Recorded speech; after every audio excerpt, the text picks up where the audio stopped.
बड़ी खबर यह है कि पीडीपी सरपरस्त आला साबिका वज़ीर आला महबूबा मुफ्ती को फिर से हाउस डिटेंशन में रखा गया है। इंतजामिया ने फैसला लिया कि उनके मूवमेंट पे पाबंदी लगा दी गई है, वो घर से बाहर नहीं आ सकती है। महबूबा मुफ्ती को आज पुलवामा जाना था और पुलवामा जाने से पहले उनके घर के बाहर काफ़ी ज़्यादा सिक्योरिटी को तैनात रखा गया है। कुछ देर पहले हमने पीडीपी सदर साबिका वज़ीर आला महबूबा मुफ्ती से टेलीफोन पे बात की इस हवाले से कि क्यों इनको हाउस डिटेंशन में रखा गया है, क्या कुछ इस फैसले के हवाले से उनका कहना है। हम ये सारा मामला जो है, सारी जो कन्वर्सेशन है, वो आपकी नजर करते हैं। महबूबा जी, बात करने के लिए बहुत बहुत शुक्रिया। फिर से आपको हाउस डिटेंशन में रखा गया है, क्या मामला हो सकता है? ये डीडीसी इलेक्शन है या कोई और बात हो सकती है? देखिए, जब से हमने PDP, National Conference, People's Conference, CPIM ने फैसला किया कि हम डीडीसी पोल्स में हिस्सा लेंगे, तब से जो मरकजी सरकार बौखलाई गई है, वो तरह तरह के जो मुश्किलात हमारे सामने खड़ी कर रही है। अभी इन्होंने हाल ही में एक दिन में वहीद परा साहब ने अपना फॉर्म भरा डीडीसी के लिए और दूसरे दिन उसको कॉल आ गया एनआई का और उसको ले गए, पकड़ के ले गए और वहां उसको अरेस्ट किया। अब चूंकि उसके घर में उसकी बहनें हैं, भाई हैं, उसकी माँ नहीं है, तो उसकी बहन जो है वो रो रो के उसका बुरा हाल हो रहा है। मैं जाना चाहती थी उसको दिलासा देने के लिए, उसको तसल्ली देने के लिए। पिछले 2 दिन से मैं कोशिश कर रही हूँ और रोज कोई ना कोई बहाना होता है। आज मैं जाना चाहती थी तो इन्होंने मुझे डिटेन कर दिया। ये खाली आज की बात नहीं है। जिस दिन मैं पतिपोरा गई थी, मैं वहां से वो जो नाला जहां से कोई बाहर का आदमी वहां रेत वगैरह निकाल रहा है, बाजरी निकाल रहा है, वहां के लोकल्स को उसके साथ हाथ लगाने नहीं देते हैं, वहां भी मुझे जाने नहीं दिया गया।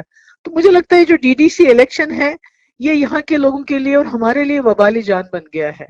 तो इसी की वजह से वहीद परा को भी अरेस्ट किया गया, इसी की वजह से हमें बाहर जाने नहीं देते हैं, इसी की वजह से मुझे आज डिटेन किया गया है, क्योंकि इनको डर है कि कहीं लोग पीडीपी, एनसी या पीपल्स कॉन्फ्रेंस या सीपीआईएम के कैंडिडेट्स को कामयाब करके इनको डीडीसी इलेक्शन में कहीं मुंह की ना खानी पड़े। महबूबा जी, ये भी जानना चाहेंगे, अगर हम कंपेनिंग की बात करें, आपने डीडीसी इलेक्शंस की बात की, तो उस तरह से अभी जो टॉप लीडर्स है एलाइड्स के, वो बाहर नहीं आ रहे थे कंपेनिंग करने के हवाले से। ये क्या अब लीडर्स जो है वो बाहर आना चाहते थे कंपेनिंग करने के लिए, जिसकी एक कड़ी ये भी है कि आपको फिर से नजरबंद रखा गया है?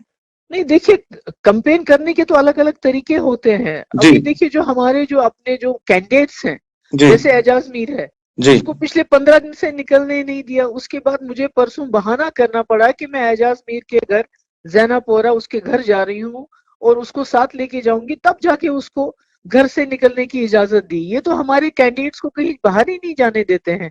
और अगर बाहर जाने देते हैं तो फिर वहां सिक्योरिटी नहीं प्रोवाइड करते हैं कि वो इलाके में चले जाएं। ये तो हर तरह से कोशिश कर रहे हैं हमको तंग करने की।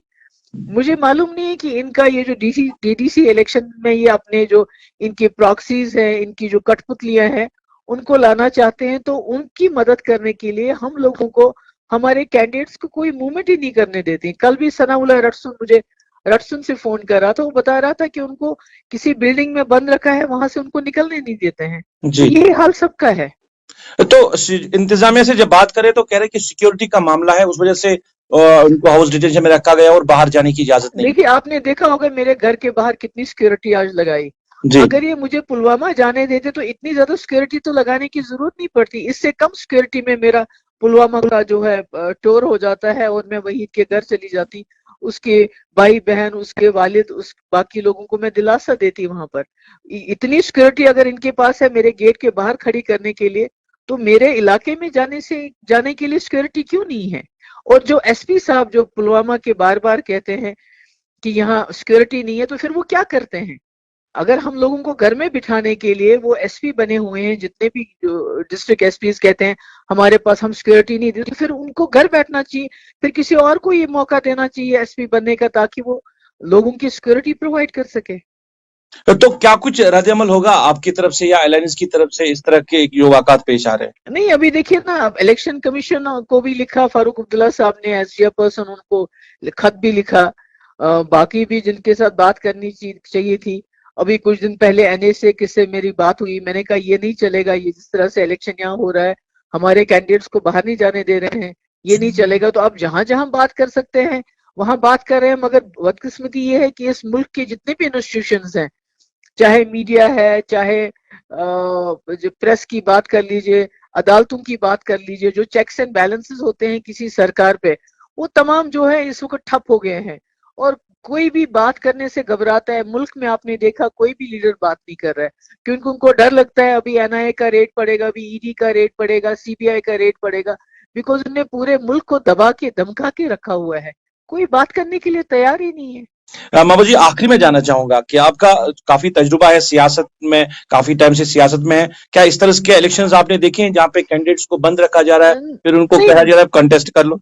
नहीं, बिल्कुल ऐसा कभी नहीं हुआ है, जबकि बीजेपी हर वक्त ये क्लेम करती है कि जम्मू कश्मीर में 370 को नाजायज तरीके के साथ हटाने के बाद सब कुछ मामूल पे हो गया, सब कुछ ठीक हो गया, बल्कि इतना यहाँ पर माहौल खराब कर दिया इन्होंने। पहले ही माहौल खराब था, मगर जब से डीडीसी इलेक्शंस अनाउंस हुए हैं उसके बाद तो लोगों का जीना हराम कर दिया, लोगों की नाक में दम कर दिया इन लोगों ने।